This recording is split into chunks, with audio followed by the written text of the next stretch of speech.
What is up, everyone? Here we are on the cusp of October 2025, moving into the astrology of October, trying to settle into some of that in this video and talk about October's astrology, feel into what it may be about. I think my overall conclusion is it's a pretty decent month, and there's a lot of opportunities here in October that we've been waiting on, particularly with the Venus cycle, and that's something I'm going to break down here a little bit more granularly.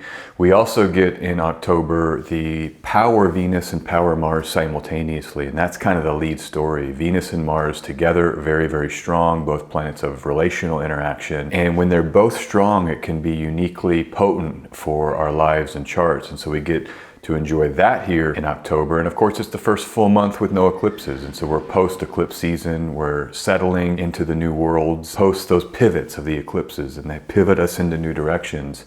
And so it's a great month to begin settling and feeling into these new realities that are part of our lives and world. And so stay with me here. We're going to break down October 2025. Okay, I'm S.J. Anderson. I'm an astrologer. Welcome to my channel, and let's dive into all of this. This is where we sit. I want to just contextualize the year and be very clear that we had a massive new initiation in summer 2025. Jupiter in a cardinal sign, Saturn in a cardinal sign, Neptune in a cardinal sign. Major new moment there after Venus had retrograded starting in January when it entered Pisces, and it had a full retrograde in March, and then April it stationed direct, and it finally got a new sign in June 2025. Mars, similar story. It had retrograded since December. It took 10 months, just under, to get a new sign finally, also in June. It entered Virgo. So there was this major newness that was triggered in June, and I've talked to so many people, all of these new energies with this summer and the newness that we've gotten to enjoy or have to brave, right, and have to endure the new. And so that was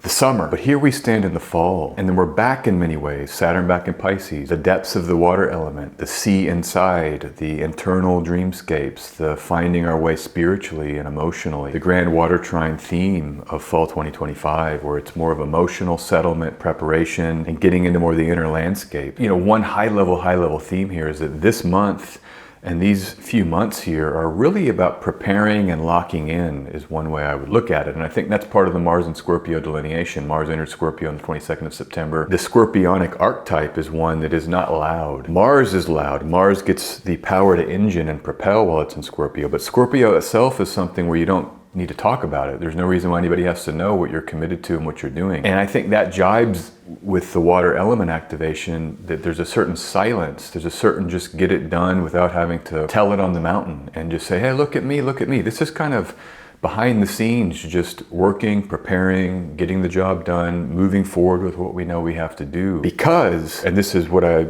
was implying earlier, February 2026, Saturn's back into Aries. Late January 2026, Neptune's back into Aries. And Jupiter stations direct in March. We have another major initiative peak moment here at the beginning of next year, in the first little part of next year. That's what I would key us all into here with this time here, the rest of 2025, is that maneuvering of just getting into our grooves of action to get ready for that power cardinal initiation that returns, just like we had it this summer in 2025. And so it's a beautiful opportunity here to embrace some of that scorpionic side of Mars and the martial component that doesn't need to explain what it's doing. It just knows. You lock in with the internal state, and you just know what you're working on right now.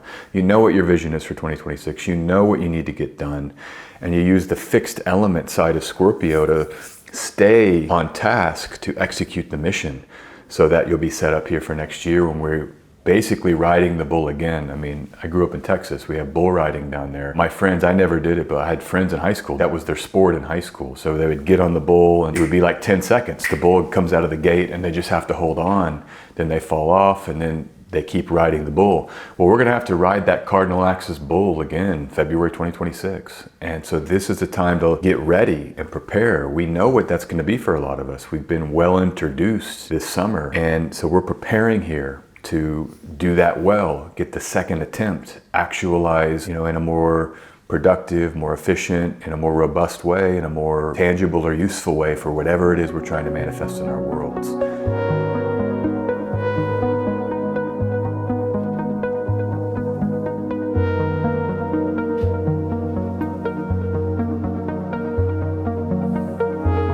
So that's kind of a high level context. I just want to come in my notes here. You know, Venus cycle is another way into October's astrology. It's a very important way in. The dance of Venus is a good dance to be on. And whenever Venus gets strong, it's always a great time. I know, I mean, I'm a Venusian. My chart is heavily influenced by Venus, but everybody's got Venus sectors in their chart. And so, you know, one way to think about October is that when Venus enters Libra on the 13th of October, you get a power Venus, and therefore the sectors of the chart ruled by Venus get support. The Taurus sector, the Libra sector, and the Pisces sector. The first two by domicile and the last by exaltation, Venus is assigned responsibility over. One thing about Venus in Libra is that, I'm skipping ahead here a little bit, but Mars is not making a hard aspect. Mars is averse in Scorpio. Much of Venus is transit in Libra. And then when it enters Sagittarius, it still makes no hard aspect to Venus. So Venus is protected from Mars. Saturn is in Pisces the whole time. And so Saturn doesn't have to examine Venus's transit through Libra. It gets a kind of less Saturn side of Libra,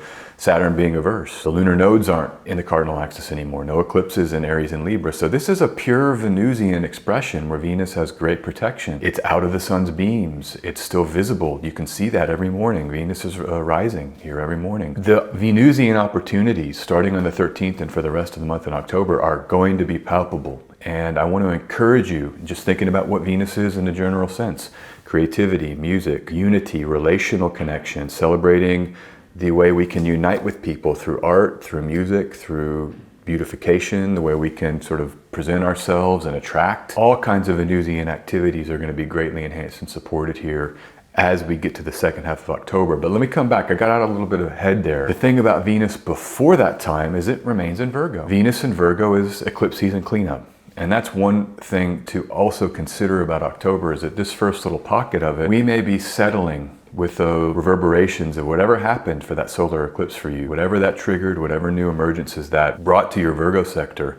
Venus is the final planet that moves through Virgo. It started with Mars in Virgo on the, I think 17th of June it was. Mars finally entered Virgo, and that conjoined the South Node. I think it was July or August, whenever that was. That was an intense time. And then the two new moons in Virgo, the second being a solar eclipse, and Mercury fully retrograded and entered Virgo. So Virgo has been a greatly accentuated place where these vectors of planetary action have been arriving. One opportunity here in October is letting this final closure for this little pocket of time with our Virgo sector, let Venus help us to maybe put a little bow on it, a little nice bow, very Venusian, and maybe a little bit a thank you card, right? Thank you for everything. Let's get out of Virgo for a while. Now we have an eclipse, a lunar eclipse in Virgo. So we return to that here somewhat soon, but for now we get a break in the Virgo sector at some level. And that's one thing to be thankful for here. Again, whatever tasks we need to do to settle that for now, and so we can leave it behind and not have to go there. Venus is good for that. It's good for hope, and it can be optimism and useful activity that can benefit us. So to have it clearing and finishing in the Virgo sector for the first part of the month is a great opportunity. Let me come back in here. There is Venus opposing the North Node and conjoining the South Node of the Moon on the 4th of October. So right out of the gate, we get that ping to the eclipse story. And then Venus will dance with Jupiter in Cancer. It has that soft supportive sextile on the 8th of October, Virgo to Cancer, which was a major theme of the eclipse season. We're back to Jupiter in Cancer, sort of overseeing transits. So Venus will ping Jupiter. And then on the 11th, Venus will oppose Saturn as it prepares to then enter Libra on the 13th. So just some of the specifics of the tracing of the aspects it's going to make as it does that settlement job in the Virgo sector. And just some things about what Virgo is helps to settle. If you've moved a lot of your boxes from an apartment, let's say, and you got to come back to that final pass, that final check. You go into every room, you make sure you got your charger. If you're in a hotel, right, you make sure that there's nothing left. You make sure that you've cleaned things as they need to be cleaned. You make sure that just everything's been taken care of. And that's the Virgoan specificity. And then Venusian kind of cleansing, you might say. Ritual cleansing is Venus. We wash to see God, but in this case, I think it's sort of cleanup duty. It's kind of this ritualistic, what I was saying earlier, cleaning up our lives and maybe getting into some of the details of what has happened in our Virgo sector. I love this with transits, where we can use the syncopation of the transiting timing to actually engage through a deliberate writing. So it's like, okay, Cancer rising. You're a Cancer rising. Virgo comprises your third house. You can say, starting on 17th of June, Mars entered Virgo. Now we have Venus finally leaving Virgo on the 13th of October, and just write about your third house topics. Write about your chart. Okay, my brother and my sister did this. I got all this stuff in therapy. I had maybe inner experiences, house of the goddess, right? Magical and communicative experiences with my psyche and with brother and with my close friends, or whatever that third house would be. You can literally use this Venus transit as a clearing and a kind of final softening. And that's what I was sort of meaning by the bow. Writing is very attached to Virgo because Mercury is a ruling planet. So this is even more specific to the Virgo archetype to use some of the notation around processing these many Virgo activations we've had since June. And one thing to say is just you have a full moon in Aries on the 7th of October. Venus is still squarely in Virgo, still close to the South Lunar Node at that time. So that's maybe one that will ping us here away from eclipse season. It's the first newer full moon after the solar eclipse in Virgo. So I think we're definitely cleared from the eclipses by this time. Venus there only 6 days before it leaves Virgo, and then we're done with Virgo. And we've got a new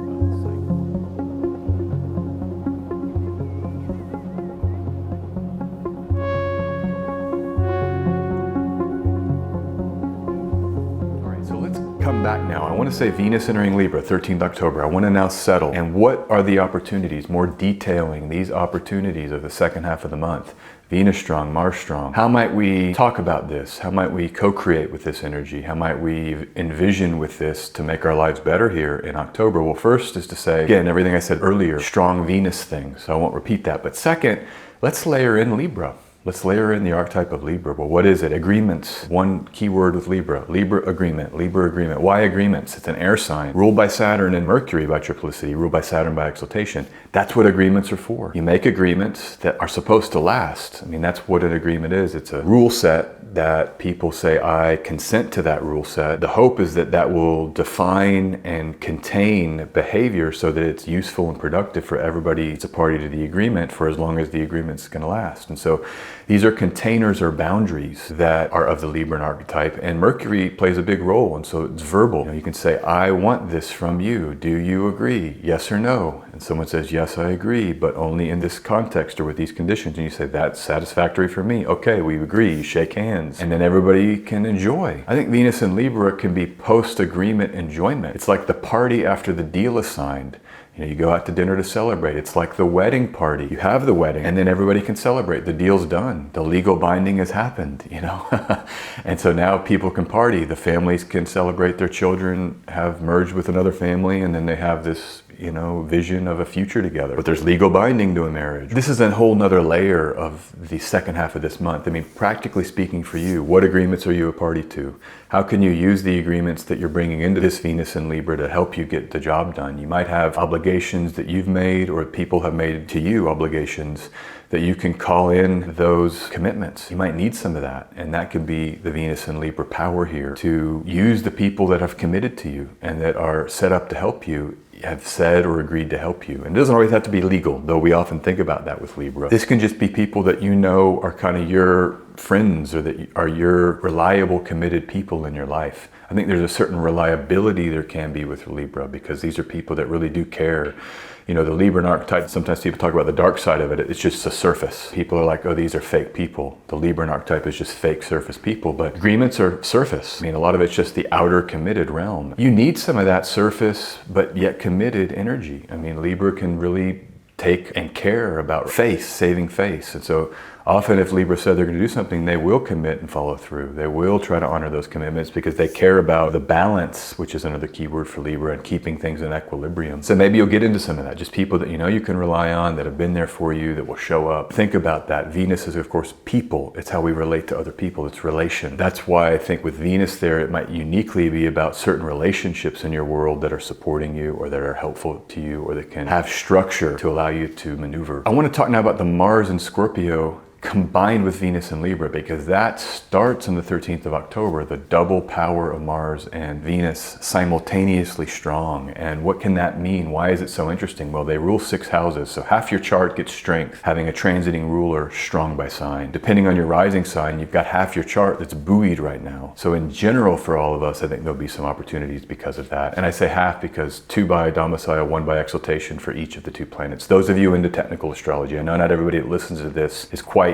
as tuned into those words or those labels, but some of you are. Simply speaking, just a lot of our charts get protected and supported, all right, when Mars is in the sign that it rules Scorpio and Venus is in the sign that it rules Libra. I want to think about the Mars and Scorpio here for a second, because Scorpio is fixed. Mars is serious in terms of going after what it wants. And I think the depth of the Scorpionic will invite us here with Mars there to cut away. I've been thinking about this the last day or two. Like, not everybody here is able to support you. Not everybody in your world can be a part of this month or this October, November, locking in to prepare for next year. I think this is a great month, end of October into November, to cut the fat in your life, and using the Scorpionic with Mars there to get efficient as you activate the action. I say all that because when you look at Scorpio and you put that as the first house, Libra is 12th from Scorpio, meaning that when you're trying to implement a deeper Scorpionic activation, to have Venus in Libra strong means that some of those committed relationships are there to help you solve problems. They're 12th house. You get the Venus power from a 12th house side of things.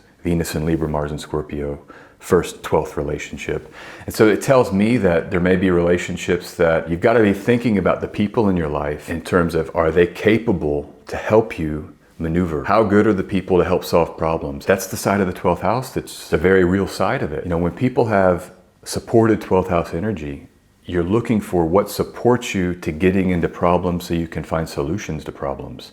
Venus again is people. Libra is the agreements we made with people. So I'd just be thinking about that, looking for people that you want on your team as you're focused on deep implementation and preparation for 2026. So similar to that, if you put Venus in Libra as the first house, now you have Mars in the second house in Scorpio. And I think this is the side of what I was referring to earlier. There's the sheen, it's this kind of superficial side of Libra that people often say, oh, you're just superficial. Mars and Scorpio in the second will allow for the depth of implementation. Second house being resources and material support. I think it's a great month to, like, yes, engage those superficial connections, but with a very serious undercurrent of deep implementation that is necessary. And it's that dance, you know, the outer sheen that might appear superficial is actually a necessary support structure so that you can even go deeper with the action. The depth of action is the reason why we make agreements. You know, you marry someone and you have a legal agreement for marriage so that you can completely break down emotionally, right?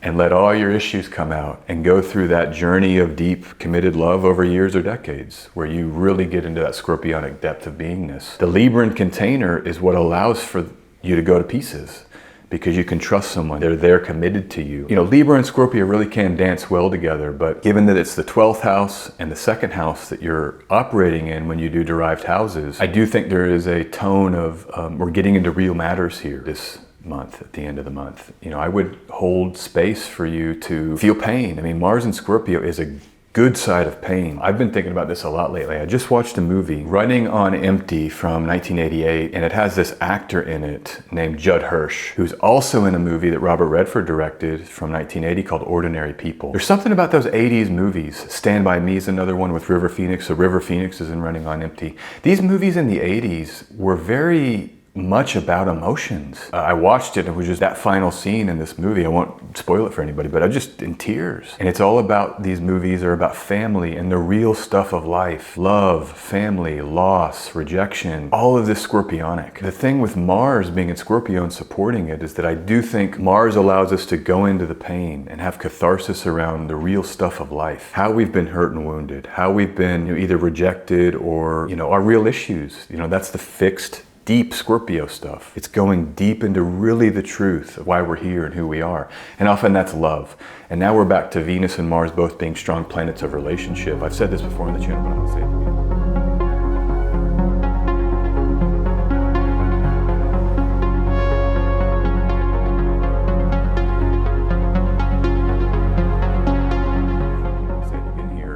They go to these nursing homes, they interview everybody, they're in their 90s. What are you thinking about? All they think about are who they loved. When you get old enough, and I was around my grandmother enough in her 90s, she's just talking about who she loved. Love is the engine of survival, as Leonard Cohen says. Love is what binds the world. It's what creates the world, actually. I do think this is a great month where you have, again, the Libran expression of love with Venus there, and that might be more like words or, you know, more formal expressions. To bring this into the romantic here for a second, buying the flowers or any of these rituals that society has to express love, these formalized, refined Libran Venus ritualistic side, that can be a beautiful way to do it. But then to have Mars so strong in the real stuff that's undergirding that, the real power of love, heartbreak, because love and heartbreak are the two sides of the same coin. We can, you know, use all of the depth of that, whether you're in a moment right now where it's more heartbreak and healing or grief around some of those energies, whether you're in a time where you're, you know, maybe getting over some of that and feeling more integrated and ready to do more formalized, fun, Libran sides of things. I think all of those methods can be contained here in the second half of October, in this month of October. One final thing I just want to say about Mars and Scorpio, and we're going to be talking about Scorpio a lot. It's all Scorpio all the time. Like I said in the last video, we have planets in Scorpio until 11 December when Mercury finally leaves. New moon in Scorpio in November. Mercury stations direct in Scorpio in November. So Scorpio continues to be a major theme. But with Mars there until the beginning of November, a lot of times, you know, you have heartbreak. That's a scorpionic pain, the depth of the pain body that can get triggered in relationship. A lot of times people in the aftermath of that, and this doesn't have to be romantic heartbreak, this can be losing a family member, this can be just deep disappointment and sadness, you know, anything that hits to the bone or to the core of our emotional body. Often you'll see people in the aftermath of that as they begin to recover. One, they get separate. That's Mars, cutting away and getting separate. Two, they can often get into grooves of productivity like going to the gym. It's the classic thing, guy gets broken up with, hits the gym, gets ripped, right? And everybody's like, why are you going to the gym? You know, but that's just a classic kind of masculine or male way to process emotional pain, is you just start getting real active and productive and working out a lot. And that's martial, right? Mars is a planet of masculinity, and it's a planet of training, and it's a planet of all of these things, getting very active as a way to cope or as a grief strategy. And so I think that's as much of the scorpionic as anything else, is that you get these deep wounds, and sometimes the only thing you can do is just act one foot in front of the other and start getting physical. That can help come out sometimes of a malaise, of an emotional malaise. But again, I think with Mars here, it's strongly supported, like the into action side, even if we're dealing with deeper emotional justifications for that action or deeper emotional impetuses that are behind why we're in our action. Again, no matter where you are, if it's going to be more of a fun Venus and Libra or a more deeper scorpionic, I think both are supported, and you might want to pull from both of those energies here as you get into October, and there might be opportunities for both things. By the way, check out that film Running on Empty if you haven't seen it, 1988, Sidney Lumet, and the main character plays piano, and there's scenes with chamber music and there's scenes with auditioning with the piano. So that's very, very Libran, refined expression of art. These are things like art galleries or, you know, yes, the concert hall, the opera house, you know, formalized. Often people say, oh, that's just fake bourgeois exercises in art. But at the same time, so much great art needs that, and there's support for great art when you have these formal containers for it. Check out that movie. I think it's a perfect example of the depth of the scorpionic combined with some of the Libran themes. Final kind of piece here with the Mars strong and Venus strong, Scorpio to Libra, cutting away what doesn't serve you, but also relying on boundaries that you can erect to support that cutting away. Venus in Libra is boundaries that unify, and Mars in Scorpio is cutting everything away that isn't going to help you achieve the goal. You see how those can work well together? Because you can use the boundaries and the formal agreements to then go deep. It's like telling your friends, hey, I'm not hanging out this month because I'm working on this project. And then they honor your boundary. That could be an example. Or you tell people, hey, I need you to help me work on this project. I did that thing for you last year. Can you help me now? And you kind of call in a favor. So just some other ideas here as we process Venus strong and Mars strong. A few other transits and then we're gonna get out of here. Mercury enters Scorpio on the 6th of October. Leaving Libra. So again, the Mercury cycle is Libra, Scorpio. I think it's doubling back over the themes we've already talked about. But Mercury will conjoin Mars on the 20th of October. I think it's worth noting that. That could be a good day for some strategy. Even though Scorpio is a mute sign, to have Mercury and Mars together is always evoking like mental strategy and getting a little bit more analytical with what we're implementing, even if we're going to stay silent about it. So no, that's a cool transit on the 20th of October. Okay.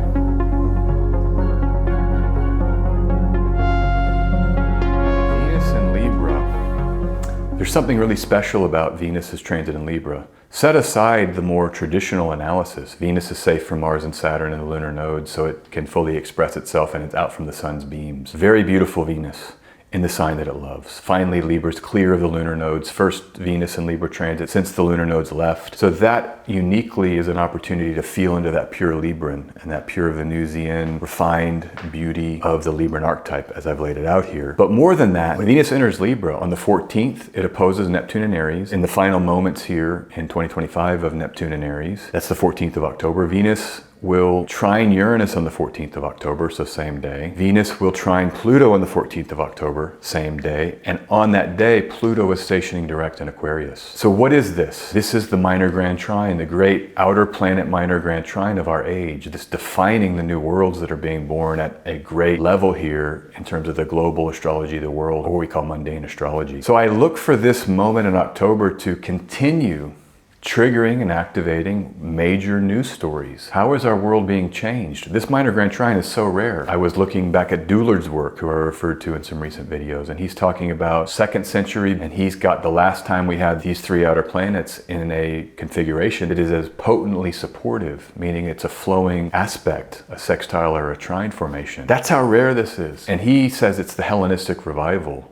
that was the ultimate beneficial manifestation of that time. So how are we living through something similar to that? Some major new breakthroughs that are bringing us ahead as a human family. Well, I want to layer in a couple stories I've seen. So this one came out. I don't know if you guys saw this. This was from Indian Institute of Science. For the first time, scientists have observed electrons in graphene behaving like a nearly perfect quantum fluid, challenging a long-standing puzzle in physics. So you may have seen this. It was like graphene breakthrough disproves physics. We're now into new worlds. And then it says here, beyond rewriting physics textbooks, this discovery opens new avenues for studying black holes and quantum entanglement in the lab, and may even power next-gen quantum sensors. So that's why I keyed onto the story. One, everybody was talking about it, but two, quantum computing.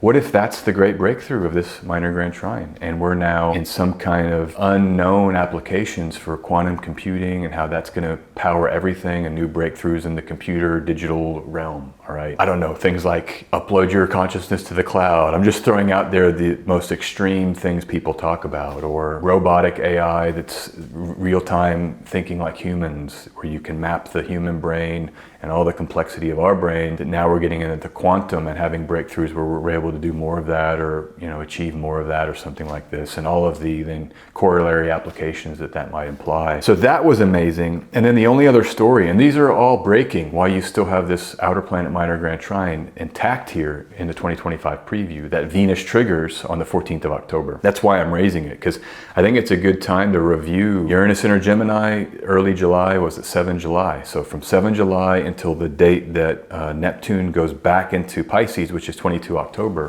that whole period is the minor grand trine very close and intact. And so there's a deep analysis to be done about all of these breakthroughs that would map those outer planet cycles and be connected to those outer planet cycles. I'm just pulling at the end of this video a couple quick stories and using the October transit of Venus as a doorway into that. The one other story that's major in my view, the last day of Saturn and Aries on the 31st of October, the world leaders were all together at the SCO summit. Vladimir Putin and Xi Jinping were standing center stage, and the nations that were part of that SCO summit represented a quarter of the world's total area and over 40% of the global population of the world. And so that's a pretty big deal, where you have a massive meeting of a huge swath of humanity, the leaders that represent those people, talking about, I guess, new ways forward, or new structures, or new globalized channels of trade and of governance. There's something with these outer planet transits, and I've done a lot of work analyzing the individual cycles, that does evoke the destroying of the structures that are brought into these, and the kind of transformation of those old models into some new models that can tend to be more egalitarian or representative. So we've talked about a lot the idea of Pax Americana ending, and now you get a more dispersed power network, or a so-called multipolar world order. And so that story coming out at that time, last day of Saturn and Aries, but with the outer planet minor grand trine of Pluto, Neptune, and Uranus intact, I think this could be the preview of our new world, a multipolar world where a lot of these countries are working together, and it's not so much dominated by the Western post-Cold War power structure that can control things. That's the October preview video. Listen, everybody, have a great October. Enjoy Venus and Libra, short summary, and let yourself enjoy some art and some music and some formal expressions and some agreements with people and the people you love. Just in general, Venus strong. Get close to the people you care about. Celebrate life with music and art and creativity and joy and hope and all of those things. You can follow me here, like and subscribe, really supports the channel. Please do that. Patreon, I've got videos there regularly being posted, so the link is in the description for that if you want more from me beyond just what's here on YouTube. Love to see you over there, and I will talk to everybody very, very soon. Have a great October. Peace. Bye-bye.